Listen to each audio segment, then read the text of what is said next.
Juanita's News TV presents. Welcome to the legal section of Juanita's News TV. Today, we'll dive into the important topic of wills or testaments. And to guide us through this crucial discussion, we have special guests, legal experts, ready to answer your questions and share their insights. Stay tuned. Thanks for the invitation. I'm really excited to be here, and I will talk about the private testament. It's a really interesting topic. Okay. We are going to talk about the private testament or private will according to the Civil Code of Querétaro. This type of testament is quite different from the more commonly used public testament, and is only allowed in specific exceptional situations. It's important to understand the rules and steps involved in making one. Making a law allows for several types of wills, which means for different situations. The private testament is an emergency testament, meant for urgent cases. Unlike a public will, this one doesn't need a notary to oversee it, making it possible to create it when following the usual legal process is not possible. As the Civil Code of Querétaro explains, a private testament can only be used in very specific emergency situation. For example, if the person making the testament called the testator can reach a notary because they are seriously ill or in some kind of emergency that prevents them from getting legal help. The law says that this type of will is only for situation where the testator life is in immediately danger, like during a serious illness where death is expected, or when they are in a remote area without access to a notary public. Now let's talk about the rules for making a private testament. Even though there's no need for a notary, there are still strict legal requirements. The testator must say their wishes clearly in front of at least three or five, depending witnesses. Thus, witnesses may need to confirm the testator decision in court if necessary. Well, according to the Civil Code, the witnesses must later confirm okay details to ensure the testament is legally valid. We have five principal rules. One, the place, time, day, month, and years when the testament was made. Two, that they saw and heard the testator clearly while the testament was being made. Three, the content of the testator wishes. Four, that the testator was of sound mind and not be pressured by anyone. Five, the reason of making a private testament, whether it was because of illness or some other emergency. This is the five principal rules in a private testament. It's important to say if the testator survived the situation that made the private testament necessary, they will need to formalize the will within 30 days, month, usually by going a notary public. If they don't do this, they can be declared invalid. It's important to note that a private testament is limited in how long it's valid, how long it's valid, and in what situation it can be used. It means to get temporary solution only during the emergency. If the terror recovers from the illness or survives the danger, they will need to create a formal testament that follows the usual legal process, like a public testament. This ensures the testator that wishes are respected and legally enforced. Okay, in summary, the private testament is a helpful legal tool for emergencies, allowing people to express their final wishes in urgent situations. However, because it's only temporary, it's best to formalize your testament as soon as possible. Thank you. Hello, I am Diana Hernandez. Thank you for the invitation, and I am going to tell to you about the Open Public Will.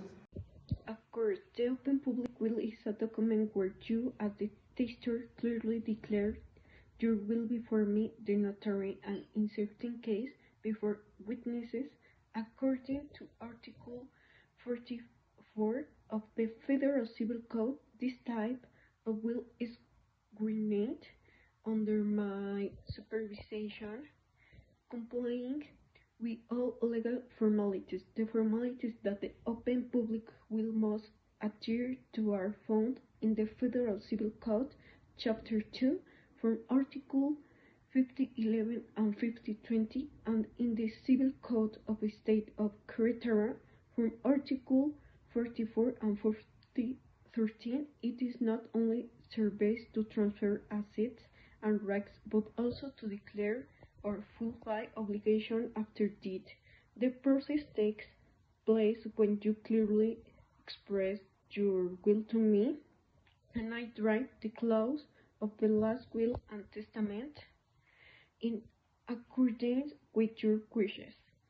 Then I read the content of the document aloud for you to confirm that you agree. If everything is correct, you signed it, I signed it, and if necessary, the witnesses and the interpreter, if there is one, will also sign. It is important that the document includes the day, place, and time it was granted. In the event that you do know how or unable to sign, there must be two witnesses present to sign on your behalf. Additionally, if you are deaf, blind, or unable to read, witness must also intervene to ensure that the process is carried out correctly.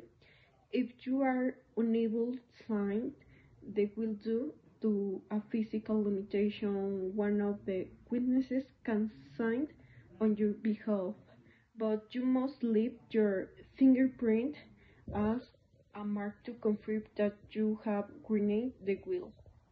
This ensures that your will is recorded unacceptable if you are in the urgent situation and no additional witnesses can be presented due to the urgency. One of the instrumental witnesses will sign for you, and this circumstance will be not in the last will testament. If you are deaf but able to read, you may read your last will testament yourself. If you cannot, someone else will do it for you. In case you are blind or unable to read, the will must be read aloud twice, once by me and again by one of the witnesses or someone using signs. In the event that you do not speak Spanish, you may write your will in your own language. An interpreter will translate in Spanish. The translation will be incorporated into the last will and testament protocol. Will the original in your language will be filed along with the translated version. If you cannot write, you will dictate your will to the interpret, who will translate it, and the process will proceed as required by law. It is essential that these steps be strictly followed, and all of these formalities must be completed in a single one act, must certify that they have been correctly followed. If any of these formalities are omitted, the last will testament will be rendered invalid and could be held responsible for any damage caused, as well as face legal sanctions. Remember, this procedure is in place to ensure that your wishes are formally recorded and to avoid any confusion regarding you will be in the future. Hello, I'm Marco. Thanks for the invitation, of course. It's a privilege to be here so I can teach you about the military will. Yeah, military will. It's a very interesting will because this only happens if Mexico enters in a conflict or in a war and is reserved to the armed soldiers. Why? Because, well, in a conflict, an injured soldier can make a public will with all the facilities and the formalities needed. So this type of will, the only formality that it requires is that it is presented by two witnesses. Why? Because it can be made by the soldier itself before the battle or before he dies, but he can also made it speak it. In this case, that it's speak it. The two witnesses have to write what they hear about the will, and they have to deliver deliver the paper to his general, and the general will have to deliver it to the Sedena, and the Sedena will have to deliver it to a family judge who has jurisdiction over succession trials. Another characteristic of this will is the validity, because if the conflict ends and the soldier is still alive, this will only have 90 days of validation, because, well, with the conflict end, it loses his necessity, his validation. It really loses sense. So it has 90 days to take the will and execute it, or to make another will. So the procedure, well, first the two witnesses will have to deliver it to his general, then to the Sedena, and then to the judge. But the judge will need to ask to the witnesses why, or the sense of the will. They have to defend why they hear, what the wishes of the soldier, and then it happens like a public will. Then once it's validated by the witnesses, it's publicated and the interested parties are notified. And then the execution of the will.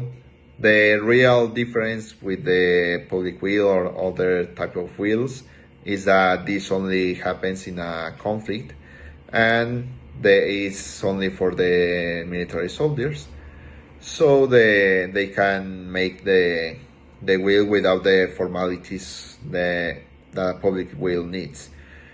This type of will is in the federal civil law, in the articles 5075 to 5082. So it's completely legal, but this will only happen if Mexico enters in a war or in a conflict, and only for the militaries. Juanita's News TV says, "Thanks for watching.